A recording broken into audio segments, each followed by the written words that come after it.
One thing that I realized we haven't spoken about yet is that you guys worked on a manga.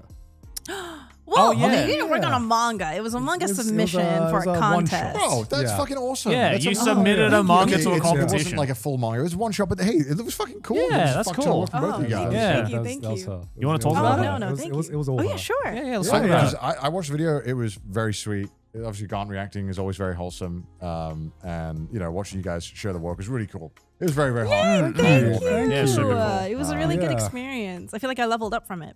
Yeah? Yeah, I feel like I was actually worried because I was like, I know how much work this is going to take, and I know how busy you guys are. So I was like, I was preparing the like, it's okay, you guys didn't, end up finishing it. At least we managed to do a project together. And the fact that you finished, how many pages was it in the end? It was like 40. Like 40 pages. Damn. I was like, Traditionally inked, by the way. yeah. Damn. I was like, holy shit, Emily, you fucking locked in. Thank you. That was an incredible month of just like pure work. So congrats on like I say congrats. No, congrats to you as well. You're part of the project too. And you and Didas. And and Didas as well. Like you guys locked in, and I feel like didn't see you guys much for a month, and totally understandable. And I think you should. I'm proud of the final work, and I think you should be as well. Yeah, I was really nervous because I was like, what if, I don't know, just like what if. No, we're just fucking, what? Because it's like, I'm trying like a new medium. Yeah. And like, but it was a really good experience. And I was really surprised actually at the number of people who were commenting like, oh, I cried watching the episode. And at first I was like, BS, no, you didn't. Like, they're just saying that to be nice. And like I get it. They're trying to be nice, but I didn't think it was like a genuine comment. But then I would start receiving messages from like friends who were like, oh, I watched your Spilled Ink episode with Garnt and it made me cry. I was like, why? What? Really? I think because I spent so much time with it that any emotional You hate impact it, right? you would get from like reading it for the first time. I mean, it's completely lost. There's no surprise. Yeah. There is no surprise anymore. And I think when I first read it, it had been a while since I visited that story. I guess in my mind, you had been living with it every day for. I think how long were you working on it? Like full time? I think like a month. Like it felt like a month. Like you were a month just drawing these characters, living this story. And I'm exactly the same. When I like finished writing it, I was like, when I pitched it to you guys, I was like, I don't even know if this is a good story. I hope Emily and Didas like it. No, we really liked it. And you guys liked it. I was like, oh, fantastic. And I was like, maybe it's not as good as what I remember. And then even when I was like reading it for the first time in a while, I was like, all right, they fucking nailed it. Because I got emotional reading the ending, and I wrote the story. But That's how you know you cooked, bro. just see you guys bring the characters to life and bring the story to life was like such a magical feeling. So you guys did a great job. I think obviously because we're YouTubers, right? And we're always kind of forced to be somewhat creative for our jobs, but that's kind of a given. And then to, it's easy to do the same thing and keep doing it and make the same videos. But I think it was probably resonate with a lot of people. It's like, hey, you guys, it's obvious you guys pushed yourself out of your comfort zone. You did something that wasn't, it's not clickbait. It's not like something that'll get you a ton of reward. It's like you're just doing it for the passion. I think people can see that. And so I think that resonates with people. Yeah. To see you guys like put yourself out there and especially put your art out there, which is like a reflection of yourself. Yeah. And it pisses me off when Didas is like, nah, my background's bad. And I'm like, that pissed me off so much. Your shit is good. Just Be proud. Yeah. What do you think? Okay, now that it's all over, what do you think was like the hardest part of like this entire process? What did you find the most challenging?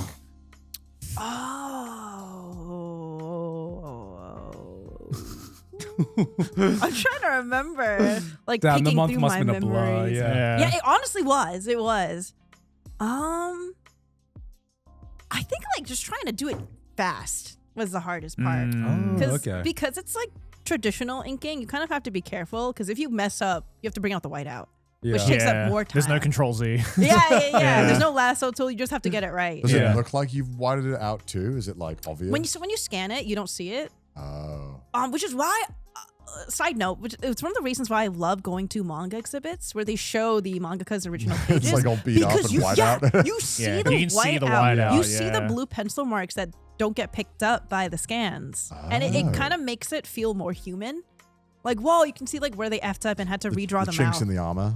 Like you get to see like the process. Yeah, and it's so cool. Like I love seeing just the little like scuff marks that they make. And funny, but it's funny because like even though I really appreciate seeing it in other people's work, every time I had to bring up the whiteout, I was like, God damn it! I should have done it right the first time. Now it's gonna look ugly.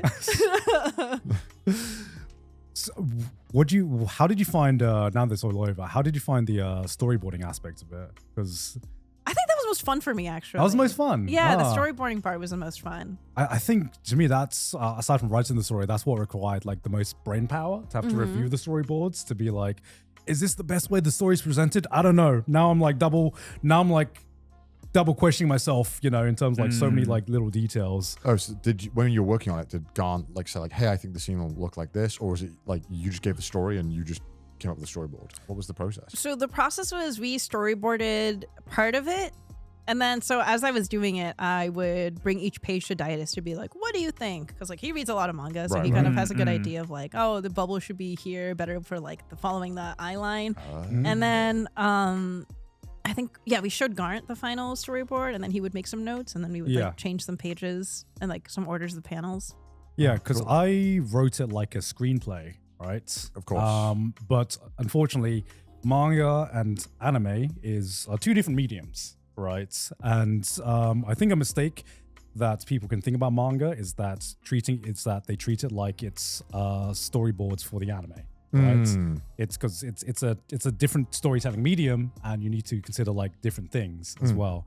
Unfortunately, my brain is just like programmed for anime, so like a big challenge when reviewing Emily's storyboards was like I had the film playing out in my head, and I was like, which part of these films should be shown on paper, and which parts should be like implied, and it was a really interesting balancing act, and learned a lot from just reviewing your storyboards and just seeing how like the way I envisioned the story kind of like translated into paper as well, and seeing your interpretation of like some of the story as well. Yeah, because panel flowing is like such a subtle art, right? Because like people don't think about it when you're reading manga, that like the way that your eye tracks go, you know, from panel to panel is so important to not only understanding what you're even looking at, but to even connect two different panels together to give it more context. And that like very subtle eye movement is like really fucking hard to make and make cohesive, you know? It's very frustrating when you read a manga and the panel isn't laid out easily to follow. Yeah. You're like, fuck. It's like no matter how like good the story is or the good the characters are or how much you're into it, if it flows incorrectly or flows in a way that's very jarring, then you're immediately like taken out of the whole thing, right? Yeah. Yeah. Would you want to make more stories or I more do. manga? I think this project actually gave me kind of a bit of like a confidence boost Yeah. in like wanting to draw my own like little one-shot story. Yeah. Yeah. Do it. Have you do you have any ideas? You don't have to say them here. I but- do, yeah. I have like a little notebook where I've already planned out like how many chapters it's gonna be, what's gonna happen Hell in yeah. each chapter. Yes. And then recently in like a Spill Dink episode, Dietis and I were creating like original characters. Yeah. So he created like a really cool original character based off a mantis shrimp. And Oh, hell yeah. she looks so cool. And then I was designing the characters that I would have in the short story that I was working on. So it was a good creative brainstorming process. Yeah. Actually, that was like a really challenging process as well. Character design. How did you find the character design process in this particular work? I feel like it's more fun, I think, in a collaborative setting. Right. It's fun to be like, ooh, which outfit between these outfits do you like the most? Which hair do you like the most? Yeah, literally, dress to impress, basically. But then if it's just me, it's like, well, what do I think looks better? I don't know. Yeah. I just want to have something. Yeah, because it's so weird because I know like a lot of people, they create like OCs and then they try to like frame like a story around that OC, right? Whereas I've always come into it from like the complete opposite angle where I have a story and then I have characters that kind of like fit into the story. But a lot of the times I know the characters' characteristics, I know their, you know, I know what their personally like, but I don't always have like a clear like image of like what they look like. No, I'm the same way. I could like come up with a whole lore and not have a single clue what the character looks like or even their name. Like I don't even have names for my main characters. Like Do in my names notes. matter for the characters that much? Yes. Yeah. Yes. I feel like They're your babies. When I named Rin and Daichi, I think I said this on the podcast, but they came out of a name generator. Yeah, I know, totally, yeah. And they were temporary names until you are far enough into the project where you realize that that's But just, any name could have fit then and become the name, right? Any name you would have become attached to through the process because you would have associated that name with the character. What if your name wasn't Connor? Do you feel? Does he look like a Connor? He does. I have the most Connor white boy energy of all time. do you feel like the way you name, like when your parents named you, do you feel like They got it right. subconsciously Yeah. they were like, okay, subconsciously now you're like, I'm a Connor. I'm Do going you to have become a any Connor. almost names? Like something you were almost named before they settled for Connor? Yeah, there was some. I can't remember what they were though, but I remember they told me. Fuck, I wish I remember. But you've probably had moments, right, where you've like looked at a person, you don't know their name, and you're just like, well, that's a Garn, Kevin. it's like, well, what happened? Did they miswrite Grant or what's what? It's a Thai name, actually. I know, I'm being Yeah, rude. yeah. I'm being rude. very culturally insensitive of you, Connor. I was like, where are we Wow. going with this, Connor? Why is Garn catching strays, bro? I had to. Because I don't know if Barn would have been the same if they were like Bob and Claire. You know? Yeah. I think Bob. Four could've- kids' names? Yeah, some Yeah. 4 kids' ass names, you know? Clay. Claire. Claire. I mean, like, even when it came to like the name, like generator, it wasn't like the first name. Right. I just kept like clicking, and I was like, I that. didn't do the first one, okay? Yeah, I didn't take the first one. I was like, that kind of feels like the vibe of what I'm going for, you know. Because like sometimes you have like the characteristic. Okay, let's do an example. Okay. So let's make up a character. Let's say he's a gruff middle-aged man. Tough on the outside. Maybe has like a soft heart on the inside. Maybe he's like a bar owner or something like that. You know, can you kind of envision? Yeah. You couldn't call him like. All right, let's think up of a Jonathan. name. Jonathan. Let's think of a name. Does Eric? No. Not really. That's no. that's what I mean, right? That's Yeah. like you have this character in mind. There's a and vague But then, image but when then you are you think of, saying right? that we are all assigned at birth our role depending on our name? there must be something subconscious about Well, it, as Joseph right? the Sixth, I kind of was actually. So, I was actually But, like, signed my you know, name. if Garn implies, you know, Garn maybe doesn't sound like you would be a rough trucker in the middle of Arizona. Could you never live out your dreams of being a trucker in Arizona? I'm sure you could, but there must be some subconscious bias to it, right? To like you have a name and you have a characteristic that's kind of like associated with that name. There's Yeah. like it's like people who are called baker are like slightly more higher chances of becoming a baker. Yeah. What, really? Google this. I thought that just meant This their ancestors were like in the baking profession. Yeah. Yeah, but there's also something that happens when our name is like, I'm sure if you heard baker, and then someone's like, what job do you want to be when you grow up? Make bread. There's probably like a small part. Yeah, this is the one. Are you more likely Yeah. to be a baker if your No, name's though. Baker? Well, this is like. All right, this is like too philosophical. Yeah. Kai, can you go to a list of like male names? Because like, Well, this changes depending on the time a lot. 'Cause I think like Bob was like the goat for a while. yeah, and that yeah. changed. So this is like literally what I go through when I like make characters, where you kind of just like, okay, you have so this gruff kind of like bar owner. You go down, you're like, what does he kind of sound like? And you don't want to name that feels too generic either. So you just kind of like go down a list until you kind of like something will just like kind of like jump out. There at is you. no way there's 2 million Charleses. I just don't. I don't believe that. I've only ever met like one Charles in my Yeah. life. That's God. true. And it just makes me think like, damn, how much pressure am I going to be on Jeffree when stocks I like? must be down. There is no. I think so. Jeffrey, there ain't no Jeffrey. Jeffrey stocks must have Yeah. plummeted. Benjamin as well, I imagine. Yeah. And then it just makes me think, damn, Jeffrey stocks are down.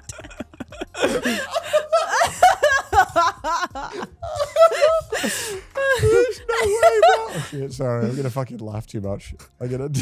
Raymond. There's that many Raymonds there? This doesn't feel right. I'm not gonna lie with you. I knew a couple of Raymonds growing up. I've never met a single Dennis in my life. No, it's My not. uncle's It's not name more. is Dennis. Raymond is more popular than Aaron, Tyler, Jerry. I don't know. I feel like or Peter Or Noah? I know. Noah. What? It, No, it, I've known it a might be a few Noahs, generation yeah. thing as well, obviously, you know. Yeah.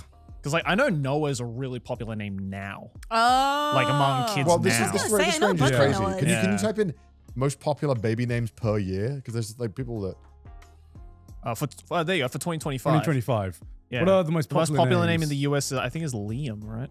Yeah. Yeah. Liam? Liam, Noah, Oliver, Theodore? Oh, I know a little kid named Theodore. That Really? tracks. That tracks. really.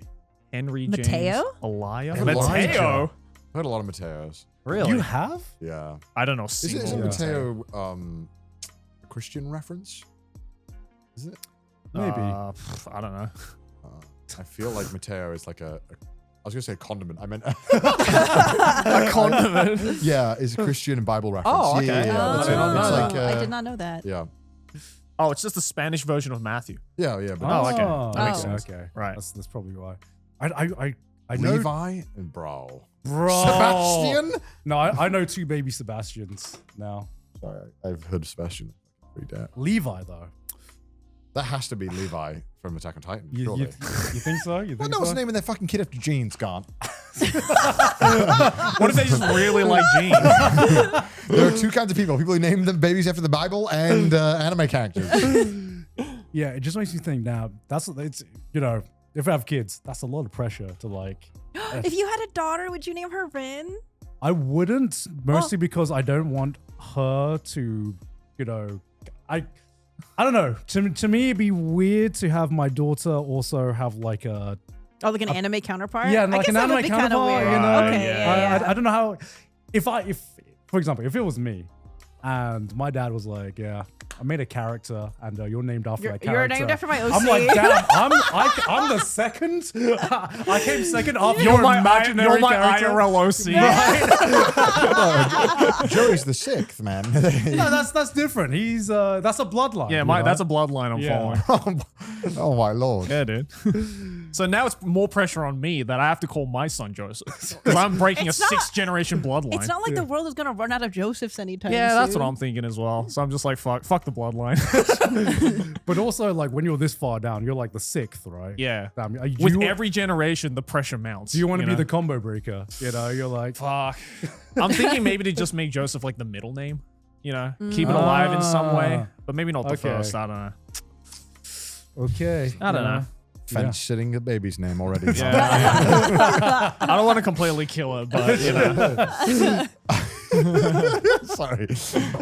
Oh, I'm just antagonizing you. Apologize. No, but How did we get on baby names? Oh, we're talking about OCs. characters. yeah, Making characters, characters. OCs. Yeah, because I know Didus has a lot of OCs, right? He has He has a good handful. yeah, because every time sometimes I see some like the character creation kind of like buildings that you do, and damn, he has a lot of ideas for different OCs.